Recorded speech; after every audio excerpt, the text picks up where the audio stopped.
புரியாமல் போனாலும்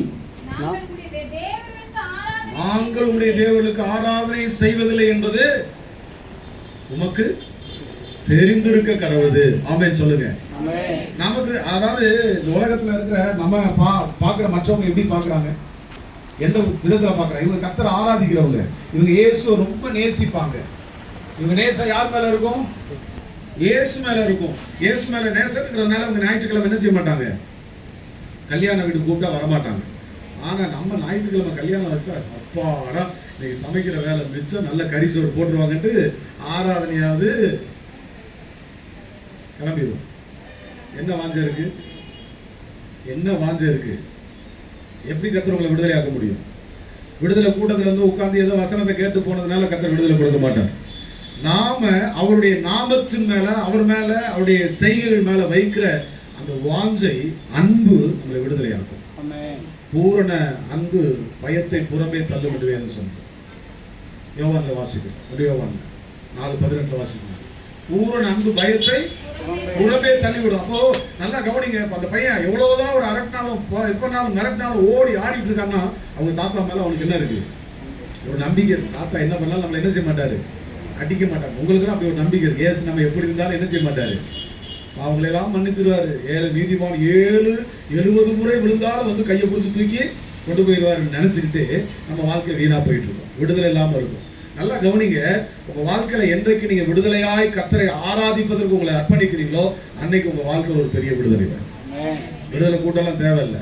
நீங்க கர்த்தரை ஆராதிக்க ஆரம்பிச்சீங்கன்னா உங்க வாயில இருந்து வருகிற வார்த்தைகள் விடுதலையா வெளியே வருதுன்னா அந்த விடுதலையோடு கூட, வாஞ்சையோடு கூட, ஆசையோடு கூட கர்த்தரை ஆராதிக்கிற அனுபவம் உங்க வாழ்க்கையில வந்துருச்சு அப்படின்னா கர்த்தர் உங்களுக்கு விடுதலை கொடுப்பார். அந்த வசனத்துல 2வது காரியம் சொல்லுகிறது, வாசிங்க. என் நாமத்தை அவன் அறிந்திருக்கிறபடியால் அவனை உயர்ந்த அடைக்கலத்தில் வைப்பேன். 2வது ஒரு விடுதலை. 2வது ஒரு விடுதலை. அவனுடைய நாமத்தை அறிந்திருக்கிறபடியால் அவன் என்ன செய்வேன்? உயர்ந்த அடைக்கலத்தில் வைப்பேன். ஆமென். அவருடைய நாமத்தை யாரெல்லாம் அறிந்திருக்கிறாங்களோ அவங்க வாழ்க்கையில் ஆண்டவர் என்ன செய்கிறார்? விடுதலை வைத்திருக்கிறார். இந்த உலகத்தில் இருக்கிற எப்படிப்பட்ட சக்திக்கும் எப்படிப்பட்ட வல்லமையான காரியங்களுக்கு முன்னால அற்புதம் செய்யக்கூடிய நாமம் என்று அந்த நாமத்தை அவர் அறிந்திருந்தார். ஆமென் சொல்லுங்க. இப்போ நல்லா கவனிங்க. இவர் ஆராதனை செய்கிறவர், கர்த்தருக்கு ஆராதனை செய்கிறவர், அந்த கர்த்தருடைய நாமத்துல என்ன வல்லமை இருக்கிறது என்பதை அறிந்திருந்தவர். சபைக்கு வர்றது மட்டும் காரியம் கிடையாது. நான் ஆராதிக்கிற இயேசு எப்படிப்பட்டவர் என்பதை அறிந்திருக்க வேண்டும். அவருடைய நாமத்துல என்ன இருக்கிறது என்பதை தெரிந்து வைத்திருக்க வேண்டும். இது இல்லாம சும்மா ஏதோ ஆபிரகாம் பாஸ்டர் ஐயா கூப்பிட்டாரு, ஏதாவது வரலன்னா ஏதாவது சொல்லிடுவாரு, வந்து அட்டெண்டன்ஸ் போடுறதுக்காக வந்து உட்கார்ந்துட்டு போனோம்னா ஒரு நாளும் நம்முடைய வாழ்க்கையில விடுதலை வராது. மனிதனை பிரியப்படுத்துகிற யாருக்கும் கர்த்தர் விடுதலை கொடுக்க மாட்டார். நாசியிலே சுவாசம் உள்ள மனுஷனை நம்புவதற்கு அவன் எம்மாத்திரம். ஆமென். மனுஷனை நம்புவதை விட்டுவிடு. மனுஷனை பிரியப்படுத்துறதை விட்டுவிடு. நீ தேவனுடைய நாமத்தை, நீ ஆராதிக்கிற தெய்வத்தின் நாமத்துல என்ன இருக்கு, என்ன வல்லமை இருக்கிறது என்பதை அறிந்து அவருக்கு நீ ஆராதனை செய்தால் அவருடைய வாழ்க்கையில் என்ன உண்டு? விடுதலை உண்டு. இப்ப இந்த தாவீது பாருங்க, தகப்பனால தன்னுடைய குடும்பத்தால எல்லாராலும் ஒதுக்கப்பட்டு இவருக்கு வேலை என்னது? இது நல்லா தெரிஞ்சு வச்சிருக்கீங்க. சண்டே கிளாஸ்ல சொல்லி கொடுத்து தாவீதுக்கு வேலைன்னா ஆடு மேய்க்க, அது மட்டும் கரெக்டா தெரியும், வேற எதுவும் தெரியாது. அப்ப இந்த ஆடு மேய்க்கிற தாவீது பாருங்க, அவருக்கு நிறைய ப்ராப்ளம் இருந்தது, எல்லாம் ஒதுக்கி வைத்திருந்தாங்க. ஓகே, அப்போ கர்த்தருடைய திட்டம் என்று ஒன்று நிறைவேற வருகிறது. கர்த்தருடைய சித்தத்தை செய்வதற்கு எல்லாரும் காத்திருக்கிறாங்க. எல்லாரும் மறந்துட்டாங்க, அந்த குடும்பத்தில் இருக்கிற எல்லாரும் மறந்துட்டாங்க. ஆனால் இந்த தாவீதை கர்த்தர் ஞாபகம் வைத்திருந்தார். ஏன் தெரியுமா? நம்ம நல்ல வாய்ப்பு வச்சு அருமையா தம்பி கீபோர்டு வாசித்து இவ்வளவு நேர்த்தியா பாட்டு பாடி இவ்வளவு பண்ணாலும் நமக்கு என்ன வருது? என்னென்னவோ ஞாபகம் வருது, என்னென்னவோ சிந்தைகள் வருது. கர்த்தரை ஒருமுகப்பட்டு அந்த சர்வ வல்லமையில தேவன் இங்க உலாவிக் கொண்டிருக்கிறார் என்ன நமக்குள்ள வரமாட்டேங்குது. கர்த்தருக்கு பயப்படுகிற பயம் வரமாட்டேங்குது. ஆனா நல்லா கவனிங்க, இந்த தாவீது ஆடுகளை மேய்க்கிறவன், ஒதுக்கப்பட்டவன், எல்லாராலும் வெறுக்கப்பட்டவன், தாய் தகப்பனால குடும்பத்தாரால வெறுக்கப்பட்ட இந்த தாவீது அவருடைய நாமத்தை அறிந்திருந்தபடியால அவன் தனிப்பட்ட விதத்தில் இருக்கிற எல்லா நேரத்திலையும் கர்த்தருடைய நாமத்தை தொழுது கொள்ளுகிறவனாய் இருந்தான். ஆமென். இப்பவும் சொல்ல மாட்டீங்களா? ஆமென் சொல்லுங்க, நல்லா வாய் திறந்து. கர்த்தருடைய நாமத்தை அவன் அறிந்திருந்தான். அவன் அறிந்திருந்தபடினாலே தான் ஆடுகளுக்கு பின்னால் அவன் காட்டுக்குள்ள போய் ஆடுகளை மேய்த்து கொண்டிருந்தாலும் அந்த இடத்துலயும் அவன் என்ன செய்தான்? கர்த்தரை உயர்த்தி பாடிக்கொண்டிருந்தான். ஆமென் சொல்லுங்க. இப்போ நல்லா கவனித்து பாருங்க. இந்த தாவீது ஒதுக்கப்பட்டவனா இருந்தாலும், எல்லாராலும் மறந்து போய்க்கப்பட்டிருந்தாலும், தீர்க்கதரிசி உட்கார்ந்து இஸ்ரவேல் சமஸ்தானத்துக்குரிய ராஜாவை தேர்ந்தெடுக்கும் போது எல்லாரும் தலையிலையும் கையை வச்சு ஜெபம் பண்ணிட்டு இவன் இல்லை இவன் சொல்லிட்டு கடைசி என்ன கேட்கிறாங்க? உன் பிள்ளைகள் இவ்வளவுதானா? இதுக்கு என்ன காரணம் தெரியுமா? இதுக்கு என்ன காரணம் தெரியுமா? இந்த தாவீதுக்குள்ள கர்த்தருடைய நாமத்தை குறித்த வைராக்கியம் இருந்தது. நமக்கு இருக்கா? இருக்கா நமக்கு? நல்லா கவனிங்க. புறமத ஜனங்கள், இந்து ஜனங்கள், அவங்க ரோடுகள்ல கோவில்கள்ல பாத்தீங்கன்னா நடு ரோட்ல நெடுஞ்சாங்கடையா அவங்க அந்த அந்த அந்த பிரகாரங்கள் கோவில்கள் இருக்கிற இடங்கள்ல நடு ரோடுன்னு பார்க்க மாட்டாங்க. இத்தனை பேர் நம்மளை சுத்தி பாக்குறாங்களேன்னு யோசிக்க மாட்டாங்க. நெடுஞ்சாங்கடையா அங்க விழுந்து அவங்க தெய்வத்தை வணங்குவதை பார்த்துருக்கீங்களா? நான் வணங்கியிருக்கேன். 1988க்கு முன்னால, ஜூலை 27க்கு முன்னால நானும் அப்படி கோயிலா போய் விழுந்தவன் தான். என் வலிப்பு வியாதி தீரணுன்றதுக்காக எல்லா கோயிலையும் போய் வாரம் விழுந்து எந்திரிச்சு வந்தவன் தான். யாரை பத்தியும் கவலை இல்லை, யாரை பத்தியும் யோசிக்க மாட்டோம். அவங்க பாக்குறாங்களே. ஆனா இப்ப சர்ச்சுக்குள்ள வந்து சாஷ்டாங்கமா நீங்க அப்படியே உங்களை சர்வாங்க தகன வழியா ஒப்பு கொடுத்து ஆராதனை செய்யுங்கன்னா எத்தனை பேர் சாஷ்டாங்கமா விழுந்து கர்த்தரை ஆராதிப்பீங்க? அதுக்காக இப்ப முதல்ல இந்த சேர் கண்டுபிடிச்சவங்க மட்டும் என் கையில கிடைச்சான்னு வச்சுக்கேன், அடிச்சு கொண்டே போடுவேன். இப்ப பாருங்க, நிறைய எல்லாம் கம்ஃபர்ட் ஜோன். சேர் இல்லைன்னா வயசானது அந்த பாட்டி முதற்கொண்டு அந்த தாத்தா முதற்கொண்டு எல்லாம் சேர் தான். சேர் இல்லைன்னா யாருக்கும் முடியாது. கீழே உட்கார முடியாது, முழங்கால் போட முடியாது, உட்கார முடியாது, எதுவும் செய்ய முடியாது. நம்ம ஒரு என்ன வசதியான ஒரு காலகட்டத்துக்குள்ள வந்துட்டோம். ஆனா நல்லா கவனிங்க. இந்த தாவீது கர்த்தருடைய நாமத்தை அறிந்திருந்தான். அவனுக்கு எந்த வசதியும் இல்லை. கர்த்தருடைய நாமத்தை உயர்த்தினான். எதிராளியாக இருக்கிற கோலியாத்துக்கு முன்னால போய் சொல்லுகிறான், நீ நிந்திக்கிற சேனைகளுடைய ராணுவங்களின் தேவனாகிய கர்த்தருடைய நாமத்துல வருகிறேன் என்று சொன்னான்.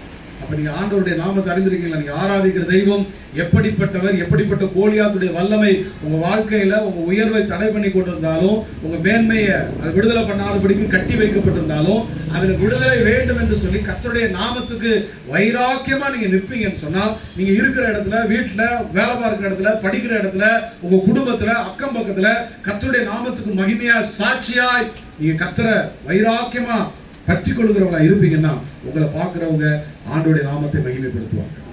அதை நிமித்தம் உங்க வாழ்க்கையில விடுதலை வரும். அவருடைய நாமத்தின் மேல வைக்கிற அந்த வைராக்கியத்தை, வாஞ்சைய கர்த்தர் கனப்படுத்துவார். இந்த தாவீது சொல்லுகிறான், நிந்திக்கிற சேனையுடைய தேவனாகிய கர்த்தருடைய நாமத்திலே வருகிறேன்னு சொல்லிட்டு அங்க போய் பெரிய போருக்குரிய அவனுடைய திறமைகளை, தாளந்துகளை எல்லாம் பயன்படுத்தல. அவனுடைய சகோதரர்கள் சொல்றாங்க, இது என்ன கோமாளி மாதிரி வந்து நிக்கிற, போய் ஆடு மேய்க்கிறது தான் நீ லாய்க்கு அப்படின்னு சொல்லி விரட்டுறாங்க. ஆனா சொல்றான், சேனையுடைய ராணுவங்களின் தேவனாகிய கர்த்தருடைய நாமத்தினாலே என்று சொல்லி ஒரே ஒரு கல்லால கோலியாத்தை அவன் வீழ்த்துகிறான். இஸ்ரவேல் சமஸ்தானத்திற்கு ராஜாவாய் அவர் மாற்றப்படுறான். உங்க வாழ்க்கையில உயர்த்தப்பட முடியாத படிக்கு, உங்க வாழ்க்கையை கட்டி வைத்திருக்கிற காரியத்துல, உங்க உயர்வை தடை பண்ணி கொண்டிருக்கிற காரியத்தை, உயர்ந்த அடைக்கலத்தில் வைக்கப்பட முடியாதபடிக்கு உங்களை தடை பண்ணி கொண்டிருக்கிற காரியத்துல இன்னைக்கு ஆண்டவர் உங்களுக்கு விடுதலை கொடுக்கணும்னு சொன்னா அந்த நாமத்தை நீங்க வைராக்கியமா பிடித்துக் கொள்ளணும். அந்த நாமத்துக்கு நீங்க வைராக்கியமா ஆராதனை செய்யணும். அந்த நாமத்தை அறிந்திருக்கிற நீங்க அந்த நாமத்தை வைராக்கியமா மற்றவங்கள்ட்ட போய் பிரஸ்தாபப்படுத்த வேண்டும். நம்ம நிறைய பேர் பக்கத்துல பஸ்ல உட்காந்துருக்க சுவிசேஷம் சொல்றோமா? நம்ம ஆபீஸ்ல வேலை பார்க்கறவங்கள்ட்ட பக்கத்துல இயேசுவை பத்தி பேசுறோமா? போறப்ப நடந்து போறப்ப உங்க வீட்டுக்கு காய் கொண்டு வரவங்ககிட்ட, மார்க்கெட்ல இருக்கிறவங்கள நீங்க பாக்குறவங்கள ஒரு நாளைக்கு ஒருவருக்காவது சுவிசேஷம் சொன்னீங்களா? ஒரே ஒரு அக்கா போனா போது ஏதாவது விடமாட்டாரவங்களுக்கு தலையாட்டி முடியா அப்படிங்கிற மாதிரி தலையாடுறாங்க. கர்த்தவங்களை ஆசீர்வதிப்போம். அப்போ நம்ம என்ன எதுக்காக வாழ்றோம்? நல்லா சாப்பிட்டுட்டு நல்லா நீட்டா ட்ரெஸ் பண்ணிட்டு ஞாயிற்றுக்கிழமை 2 மணி நேரம் சபையில வந்து உட்கார்ந்து சபையை அப்படியே அந்த நேரத்தை கடத்திட்டு போறதுக்கா? இல்லை. அவருடைய நாமத்தை அறிந்திருக்கிற நாம் உயர்ந்த அடைக்கலத்தில் வைக்கப்பட வேண்டும். உங்க தாழ்விலிருந்து கர்த்தர் உயர்த்தினதை நினைத்து பார்த்து அந்த நாமத்துக்கு வைராக்கியமா இருப்பீங்கன்னா இன்றைக்கு இருக்கிற உங்க சூழ்நிலையை மாற்றி கர்த்தர் உங்களை உயர்ந்த இடத்துல வைப்பார். நீங்க நினைச்சு கொண்டு இருக்கலாம், ஒருவேளை எனக்கு வருமானம் இல்லை, அது இல்லை, இது இல்லை, இன்னும் தாழ்மையில கிடக்கிறேன், சொந்த வீடு இல்லை, அப்படி இல்லை, அப்படி இல்லை. நீங்க கர்த்தருக்காக வைராக்கியமா எழும்பி பிரகாசிப்பதற்கு உங்க வாழ்க்கையை நீங்க கர்த்தருக்கு ஒப்பு கொடுங்க. அந்த நாமத்தை மகிமைப்படுத்துகிற காரியங்களை செய்யுங்க. ஆண்டவர் உங்க வாழ்க்கையை மல உயர்த்துவார். தாவீது நாளுக்கு நாள் விருத்தி அடைந்தான். சேனைகளுடைய தேவனாகிய கர்த்தர் அவனோடு கூட இருந்தார். ஆமென். ஆண்டவர் நம்ம உயர்த்தணும்னா ரெண்டாவது என்ன செய்யணும்? அவருடைய நாமத்தை அறிந்திருக்க வேண்டும். மூன்றாவது வாசிங்க. அவன் என்னை நோக்கி கூப்பிடுவான், நான் அவனுக்கு மறு உத்தரவு அருளி செய்வேன். மூன்றாவது காரியம், மூன்றாவது இன்றைக்கு ஆண்டவர் கொடுக்க போகிற விடுதலை என்னதுன்னா, மூணாவது காரியம் நல்லா கவனிச்சு பாருங்க. அன்னாள் என்ற ஒரு சகோதரி, இந்த அன்னாள் என்ன பண்ணாங்க? 10 குமாரரை பார்க்கிலும் நான் உனக்கு அதிகமல்லவா என்று ஆதரிக்கக்கூடிய, தேற்றக்கூடிய, செல்வ செழிப்புள்ள ஒரு கணவனுக்கு மனைவி அவங்க இல்லையா? இவங்களுக்கு என்ன குறைவு? சரீரத்தின் ஆசீர்வாதத்தை, கற்பத்தை கத்த பிசாசு கட்டி வைத்திருக்க. கத்த தான் அடைத்தான் வசனம் இருக்கு. குழந்தை இல்லாதபடிக்கு வேதனைப்பட்டு ஒரு விடுதலை இல்லாத ஒரு வாழ்க்கை. வருஷந்தோறும் அந்த ஆலயத்துல பலிபீடத்துல போய் பலி செலுத்துகிற இடத்துல நின்று தன்னுடைய கண்ணீரை எல்லாம் ஆண்டுடைய சமூகத்துல செலுத்தி ஜெபிக்கிற ஒரு மனுஷன். ஆனால் இங்க என்ன நடந்தது? இந்த சம்பவத்தை, இந்த காரியத்தை வாசிக்கும் போது, இந்த முறை அவ அந்த பலிபீடத்துக்கு முன்னால போய் தேவரீர் அடியாருடைய சிறுமையை கண்ணோக்கி பாரும் என்று சொல்லி தேவ சமூகத்துல முழங்கால் படிக்கிட்டு தீவிரமாய் ஜெபம் பண்ணினது விளைவு. எப்படிப்பட்ட ஜெபம்? பாஸ்டருக்கு ஜெபம் பண்ணுங்க அப்படின்னு சொன்னாரு. ஜெபத்தை நடத்தின பாஸ்டர் வந்து சொன்னார், பாஸ்டர் குடும்பத்துக்காக ஜெபம் பண்ணுங்க. யோசிக்கிறீங்க கிடந்து, எவ்வளவு யோசிக்கிற பாருங்க. ஆனா 2 குறிப்பும் ஒரே அர்த்தம் ஜெபம் பண்ணாங்கன்னு நினைக்கிறேன் இல்லையா? ஆமா, ஜெபம் பண்ண கூட நமக்கு என்ன வர மாட்டேங்குது, மனசு வர மாட்டேங்குது. ஆனால் வேதம் சொல்லுகிறது, என்னை நோக்கி அவன் கூப்பிட்டபடினாலே அவனுக்கு என்ன கொடுத்தேன்? மறு உத்தரவை கொடுத்தேன். ஆமென் சொல்லுங்க. இப்ப எனக்கு என்ன விடுதலை வேணும்னா, நம்முடைய ஜெபங்கள்ல விடுதலை வேண்டும். நம்முடைய ஜெபத்துல விடுதலை இல்லாம நம்ம மாம்சத்தின்படி யோசித்து மாம்சத்திற்குரிய காரியங்களையே நம்ம கேட்டுக்கொண்டிருக்கிறதுனால கர்த்தர் ஜெபத்துக்கு பதில் கொடுக்கல. அன்னால் ஆலயத்துல போய் தேவனுடைய சமூகத்துல முதல்ல அவர் சொன்ன வார்த்தை, அடியாருடைய சிறுமையை கண்ணோக்கி பார்த்து அடியாருக்கு ஒரு ஆண் பிள்ளையை கொடுத்தால் உயிரோடு இருக்க நாளெல்லாம் சவரகத்து படுவதில்லை என்று சொல்லி பொருத்தனை பண்ணி தேவ சமூகத்துல விண்ணப்பம் பண்ணி ஜெபம் பண்ணிருக்கிறார். இப்ப ஆண்டவரை நோக்கி அவ கூப்பிட்டதன் விளைவு, அவ இருதயம் மாத்திரம் அழுததுன்னு சொல்லி வாயெல்லாம் ஆகணும்னு நினைக்கிறோம், கற்பத்தின் கனியை கர்த்தர் தரணும்னு நினைக்கிறோம், சபைக்கு ஆத்மாவுக்கு வேணும்னு நினைக்கிறோம், குடும்பத்துல நிறைய ஆசீர்வாதம் வரணும்னு நினைக்கிறோம், அநேக ஆவிக்குரிய நிலைமையில மலட்டுத்தன்மையோடு கூட இருக்கிறோம். யோசித்து பார்த்துக்கிறோமா? இன்னைக்கு ஆண்டவர் சொல்றாரு, சரீர பிரகாரமா இருக்கிற காரியத்துல, கற்பத்துல உண்டாயிருக்கிற தடைகளை கர்த்தர் மாற்றணும்னு சொன்னா அவரை நோக்கி கூப்பிடுகிற அனுபவம். அப்ப சரீர பிரகாரமா இருக்கிற காரியத்துல ஆண்டவர் நமக்கு என்ன கொடுப்பார்? விடுதலை கொடுப்பார். ஆமென். அவர் கொடுக்கிற விடுதலையை நாம் அனுபவிக்க வேண்டும் என்றால் அவரை நோக்கி கூப்பிடக்கூடிய அந்த சிந்தை நமக்குள்ளே இருக்க வேண்டும், அந்த வாஞ்சை நமக்குள்ளே இருக்க வேண்டும். அந்த வாஞ்சையோடு அந்த சிந்தையோடு கூட நாம் கர்த்தரை தொழுது கொள்ளுகிற போது, கர்த்தருடைய நாமத்தை தொழுது கொள்ளுகிற எவனும் ரட்சிக்கப்படுவார் என்று வேதம் சொல்லுகிறது. அந்த நாமத்தை நோக்கி விண்ணப்பம் பண்ணும் போது, முறையிடும் போது வேதம் சொல்லுகிறது, என் நாமத்தினால் நீங்கள் எதை கேட்டாலும் நான் உங்களுக்கு செய்வேன் என்று ஆண்டவர் சொல்லியிருக்கு. வாழ்க்கையில எதெல்லாம் இதுவரையிலும் நடக்கல நீங்க திகைத்து கொண்டிருக்கீங்களோ, எந்த அற்புதத்துக்காக காத்து கொண்டிருக்கீங்களோ, எந்த காரியத்துல கர்த்தர் உங்களுக்கு அற்புதம் செய்யணும்னு நீங்க விரும்புறீங்களோ அதற்காக நீங்க அதிகமா ஜெபம் பண்ணணும். அல்லேலூயா. நான் இன்னைக்கு சொல்றேன், அநேகருடைய வாழ்க்கையில அடைக்கப்பட்டிருக்கிற காரியங்களை கர்த்தர் திறக்கணும்னா இன்னைக்கு ஒரு தீர்மானம் பண்ணுங்க. 21 நாள் உபவாசம், 40 நாள் உபவாசம், 7 நாள் உபவாசம். சாதாரணமா இருக்கக்கூடாது. கர்த்தருடைய சமூகத்திலே, கர்த்தருடைய ஆலயத்துல போய் அந்நாள் தன்னுடைய இருதயத்தை ஊற்றி ஜெபித்தது போல இருக்க வேண்டும். பொருத்தனைகளோடு தேவ சமூகத்திலே கர்த்தர் அந்த ஜெபத்தை கேட்கிறார் என்கிற எண்ணத்தோடு கூட நம்முடைய ஜெபம் இருக்க வேண்டும். ஆண்டவர் சொல்றார், அப்படிப்பட்ட சிந்தையோடு கூட ஒரு சிலர், எனக்கு இன்னும் அந்த அற்புதம் நடக்கலையே, நான் ரொம்ப நாளா காத்துட்டு இருக்கேன், பல வருஷம், ஏறக்குறைய 15 வருஷம் அண்ணால் காத்திருக்கிறாங்க குழந்தை எல்லாம். ஆனால் அந்த நாளிலே ஆண்டவருடைய சமூகத்திலே அவர் போய் ஜெபித்த ஜெபத்தை கர்த்தர் கேட்டார். இன்றைக்கு ஆண்டவர் உங்க வாழ்க்கையிலையும் அப்படிப்பட்ட அற்புதங்களை செய்ய அவர் ஆயத்தமாக இருக்கிறார். அல்லேலூயா. உங்க வாழ்க்கையில ஆசீர்வாத சரீர பிரகாரமாய் விடுதலை இல்லாம இருக்கிற காரியத்துல ஆண்டவர் விடுதலை கொடுப்பதற்கு தான் அந்த விடுதலை கொடுத்து உங்களை கொண்டு வந்திருக்கிறார். சரீர பிரகாரமான விடுதலை. அவருடைய நாமத்து மேல வாஞ்சையா இருந்து அந்த நாமத்தை அறிந்து நான் ஆராதிக்கிற தெய்வம். ஆபிரகாம் பாருங்க, வாழ்க்கையில அற்புதம் நடக்கல அப்படின்னு எத்தனையோ வருஷம் காத்திருந்தார். ஆதியாகமம் 17வது அதிகாரத்தின் 1 வசனத்துல ஆண்டவரோடு பேசுகிறார். ஆபிரகாம் 99 வயதான போது அவனுக்கு தரிசனமாகி, நான் சர்வ வல்லமையுள்ள தேவன். ஆமென் சொல்லுங்க. சத்தமா. உங்களுக்கு அற்புதம் செய்வதற்கு அவர் சர்வ வல்லமையுள்ள தேவன். இந்த அறிவு நமக்கு வரணும். முதல்ல இவர் ஆபிரகாம் எல்லாம் பலி செலுத்தினது உண்மைதான், கதை நடத்தினது உண்மைதான், அங்க போனது உண்மைதான், இங்க போனது உண்மைதான், வாக்குத்தத்தத்தை பெற்றுக்கொண்டது உண்மைதான். ஆனா நிறைவேறல. காரணம் உத்தமம் இல்லை, உத்தமம் இல்லை, குறைவு இருந்தது. அற்புதம் நடக்காது. கர்த்தர் ஒரு நாள் வாக்கு கொடுத்ததை நிறைவேற்றுவதற்கு அவர் ஒருபோதும் முடியாத ஒரு தேவன் அல்ல. அவர் சர்வ வல்லமையுள்ள தேவன். அவர் உங்களுக்கு என்ன சொன்னாலும் அதை நிறைவேற்றுவதற்கு அவர் வல்லமை இருக்கிறது. அப்படிப்பட்ட ஒரு பராக்கிரம் நிறைந்த தேவனை தான் நீங்களும் நானும் ஆராதிக்கிறோம். அப்ப நல்லா கவனித்து பாருங்க, அந்த குறைவை நீக்குவதற்கு என்ன செய்ய வேண்டியது அவசியமா இருக்கு. வாழ்க்கையில இருந்த உத்தமமற்ற தன்மை மாற வேண்டியது அவசியமா இருக்கு. இன்னைக்கு ஆண்டுடைய சமூகத்துல, உங்க குடும்பத்துல, உங்க குடும்ப வாழ்க்கையில உங்க கற்பத்தை கர்த்தர் அடைத்து வைத்திருப்பாருன்னா நீங்க இப்ப ஜெபம் பண்ணணும். ஆண்டவரே என்னை கண்ணோக்கி பாரு. இன்னைக்கு நான் ஒரு பொருத்தனை பண்ணி ஜெபம் பண்ண போறேன். எனக்கு ஆண்டவர் விடுதலை தந்து என் குடும்பத்துல, என் தனிப்பட்ட வாழ்க்கையில, என் சரீரத்துல ஒரு விடுதலை தாரும் என்று சொல்லி ஆண்டவர் இன்னைக்கு உங்களுக்கு விடுதலை கொடுப்பதற்காகவே இந்த மாலை கூட்டத்திலே உங்களை கொண்டு வந்து அமர வைத்திருக்கிறேன். இருக்கிற எல்லாருக்குமான, யாருக்கும் ஒருத்தருக்கா இருக்கலாம், யாரோ ஒருத்தருக்காக கர்த்தர் பேசிக் கொண்டிருக்கிறார். விடுதலை கூட்டம் என்பது உங்க சரீரத்தில் இருக்கிற காரியத்துல, சரீரத்தில் இருக்கிற உங்களுக்கு பல நாளா கண்ணீர் வெடித்துக் கொண்டிருக்கிற, ஆலயத்துல வந்து அழுது கொண்டிருக்கிற காரியத்துல சில நாட்களுக்குள்ள அற்புதம் நடப்பிப்பதற்கு தான் ஒரு மெய்யான விடுதலை தரப்போம். அல்லேலூயா. அடுத்த காரியம் வாசிங்க சீக்கிரம், கொடுத்த நேரம் முடிய போகுது. ஆபத்தில் நானே அவனோடு இருந்து அவனை தப்புவித்து அவனை கனப்படுத்துவேன். ஆமென் சொல்லுங்க. ஆபத்தில் நானே அவனோடு இருந்து தப்புவித்து கனப்படுத்துவேன். அது நாலாவது காரியம். ஏன் நாலாவது காரியம் என்ன அப்படின்னா, ஆபத்துல கர்த்தர் கூட இருக்குது. யோசேப்புடைய வாழ்க்கையை கவனித்து பாருங்க. யோசேப்புடைய வாழ்க்கையை கவனித்து பார்த்தீங்கன்னா, இந்த யோசேப்புடைய வாழ்க்கையில எங்க இருக்கிறாரு இருக்கும்? எங்க இருக்காரு?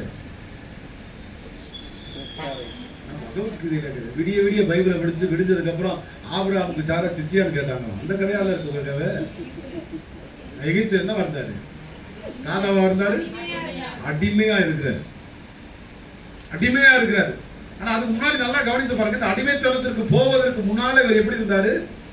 நல்லா எல்லாராலும் நேசிக்கப்படுகிற, தகப்பனால் நேசிக்கப்படுகிற எல்லாம் இருந்தது. ஆனா என்னன்னா, கர்த்தருடைய சித்தத்தை செய்கிற ஒரு மனுஷனா இருந்தார்.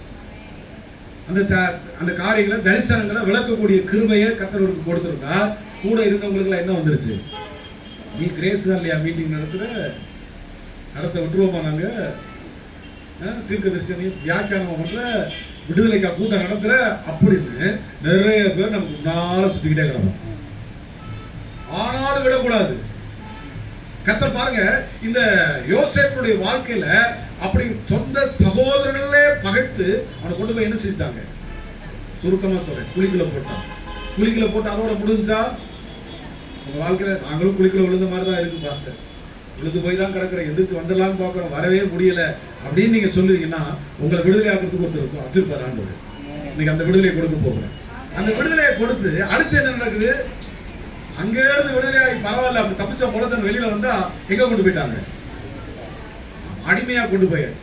இப்ப அடிமைத்தனத்தின் வீட்டுல அங்க கொண்டு போய் நல்லா எல்லாம் பயங்கர எல்லா விதமான அனுமதிகள், எல்லா காரியத்தை செய்வதற்குரிய காரியங்கள் எல்லாம் கிடைச்சிருக்கு.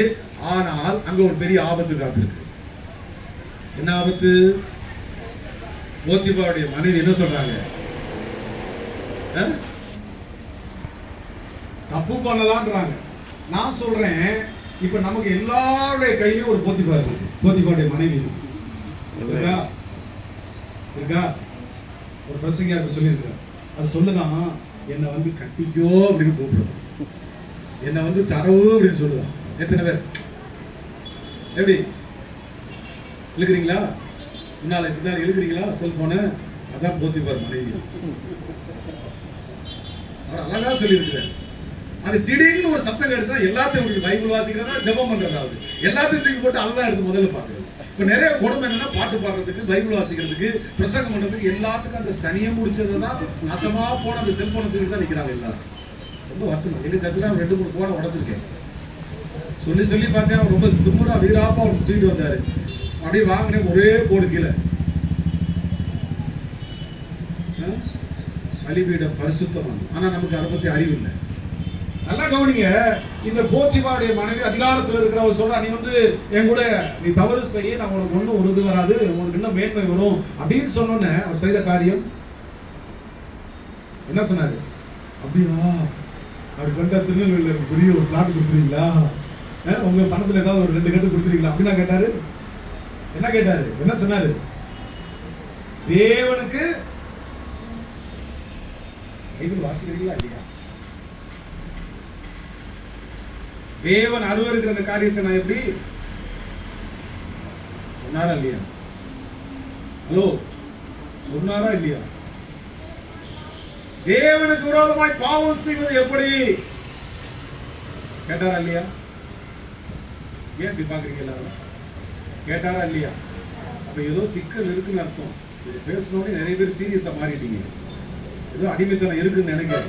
அது எப்படி கூப்பிடுதுன்னு நினைக்கிறேன். வா வா வா வா வா வா அப்படின்னு.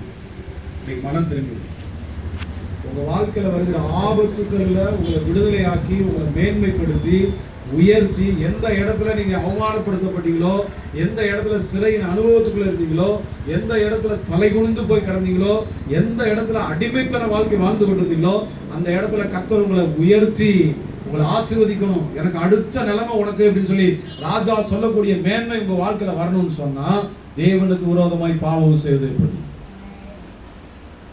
தேவனுக்கு விரோதமாய் பாவம் செய்வது எப்படி? இந்த சிந்தை இருந்து கொண்டே இருக்க வேண்டும். நீங்க பரிசுத்தமுள்ள தேவனை ஆராதிப்பதற்கு தெரிந்து கொள்ளப்பட்ட ஜனம், பரிசுத்தமுள்ள சந்ததி. எல்லாம் பரிசுத்தவான், அப்படிதான் வேதம் சொல்லுது. ஆனா நம்ம இப்ப எப்படி இருக்கிறோம்? கிறிஸ்டியானிட்டி எப்படி இருக்கு? கிறிஸ்தவங்க எப்படி இருக்கிறோம்? பரிசுத்தம் ரொம்ப கேள்விக்குரியாது. அதனாலதான் ஆண்டவர் நிறைய பேர் விடுதலை ஆகுது. நிறைய பேருக்கு விடுதலை இல்லாததுக்கு காரணம்னா உலகத்திற்கு ஒத்த வேஷம் தரித்து கொண்டு வாழ்ந்து கொண்டிருக்கிறார். நீங்க பரிசுத்தமா தேவனுக்கு பயந்து கர்த்தருடைய கிரியில சரியா நீங்க நடப்பிக்கிறவங்களா இருப்பீங்கன்னா ஆபத்துல உங்களோட கர்த்தர் இருப்பார். கோபம் ஆயிட்டீங்கன்னு நல்லா தெரியுது. உண்மையை பேசிட்டு ஒரு விடுதலைக்காக நான் பேசிட்டு நிறைய குடும்பங்களை சீரழித்து வைத்திருக்கிறது. நிறைய வாலிபர்களுடைய வாழ்க்கையை செல்போன் சீரழித்து வைத்திருக்கிறது. நிறைய பேர் அதற்கு அடிமைப்பட்டு போய் கிடக்குறாங்க. அதுதான் வாழ்க்கை. கணவர்கிட்ட பேசுறாங்களோ இல்லையோ, அந்த செல்போன்ல மற்றவங்கிட்ட பேசுகிற அநேக பெண்கள் இன்னைக்கு இருக்கிறாங்க. தேவனுக்கு விரோதமாய் பாவம் செய்வது எப்படி? ஆண்டவர் உங்களுக்கு ஒரு விடுதலை கொடுக்கும். செல்போன்ல இருந்து விடுதலை கொடுத்தாங்க. நிறைய காரியத்துல நிம்மதியா இருக்கும். அதிகமா வந்து தெரியுமா தெரியாது.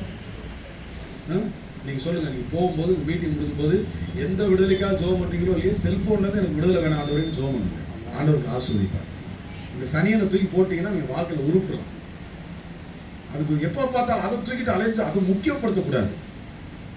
இன்னைக்கு நிறைய பேர் பாருங்க, நிறைய குடும்பங்கள்ல, நிறைய தனிப்பட்ட வாழ்க்கையில போராட்டங்களுக்கு, பிரச்சனைகளுக்கு கர்த்தர் அருவருக்கிற காரியங்கள் குடும்பங்களுக்கு வந்ததுனால பாருங்க, அவன் அடிமைப்பட்டு கிடந்தான், குழிக்குள்ள கிடந்தான், அவனை தூக்கி கர்த்தர் உயர்த்தி என்ன செய்திருக்கிறார்? ஆபத்தில் நானே உன்னோடு இருந்து தப்புவித்து அவன் கனப்படுத்துவார். ஆண்டவர் கொடுக்கிற கனம் என்ன சொன்னாரு? பேருக்கு தாப்பா நான் ராஜா, எல்லா அதிகாரமும் உன் கையில தான் இருக்கு. ஒருவேளை நீங்க அதிகாரம் இல்லாம ஏதோ வாழ்ந்துட்டு இருக்கேன்னு நீங்க இருப்பீங்கன்னா, இன்னைக்கு உங்க வாழ்க்கையை ஆண்டவர்கிட்ட ஒப்பு கொடுங்க. தேவனுக்கு விரோதமாய் பாவம் செய்யப்படும் என்று சொல்லி தேவன் அருவருக்கிற எல்லா காரியத்தையும் விட்டு விடுவதற்கு உங்களை ஒப்பு கொடுத்து விடுதலைக்காக ஜெபம் பண்ணுங்க. ஆண்டவர் இன்னைக்கு உங்க வாழ்க்கையில பெரிய விடுதலை கொடுப்பார். நிறைவாக வாசிக்க கடைசி நீடித்த 14வது வசனம், நீடித்த நாட்களால் அவனை திருப்தியாக்கி ரட்சிப்பை அவனுக்கு காண்பிப்பேன். இப்ப நிறைய பேருக்கு என்ன பயம் அப்படின்னா, நம்ம எவ்வளவு நாள் வாழ போறோமோ தெரியல. எவ்வளவு நாள் வாழ போறோமோ தெரியல. 4 காரியமும் 4 நபர்களும் பாத்தீங்கன்னா அவங்களுடைய தனிப்பட்ட காரியங்களை குறித்து பேசப்பட்டது. இந்த 5வது காரியம் எல்லாருக்கும் உண்டு. சரியா? ஆண்டவர் வந்து இன்னைக்கு உங்க ஜீவனை குறித்து கவலைப்பட்டு கொண்டிருக்கிற, உங்க சரீரத்தில் இருக்கிற பாடுகளை குறித்து யோசித்துக் கொண்டிருக்கிற உங்களோடு கூட ஆண்டவர் பேசிக் கொண்டிருக்கிறார். நீடித்த நாட்களால் உன்னை திருப்தியாக்கும். எப்போது வேதம் சொல்லுகிறது, நீங்க காலையில திருவிருந்த ஆராதனை நம்ம எல்லாம் அதை கேட்டு வாசித்திருப்பாங்க. யோவான் 6வது அதிகாரத்துல 54, 55, 56 வசனத்தை வாசிக்கும் போது, என் மாம்சத்தை புசித்து என் ரத்தத்தை பானம் பண்ணுகிறவனுக்கோ என்ன உண்டு? நித்திய ஜீவன். ஹலோ, என்ன உண்டு? நித்திய ஜீவன். அப்போ நீடித்த நாட்கள் ஆண்டவர் நமக்கு வைத்திருக்கிறார். ஒரு 60-70 வருஷம் வாழ போற இந்த உலகத்துல நம்ம என்னெல்லாம் இந்த சரீரத்தை காப்பாத்துறதுக்கு என்னெல்லாம் பாடுபடுறோம்.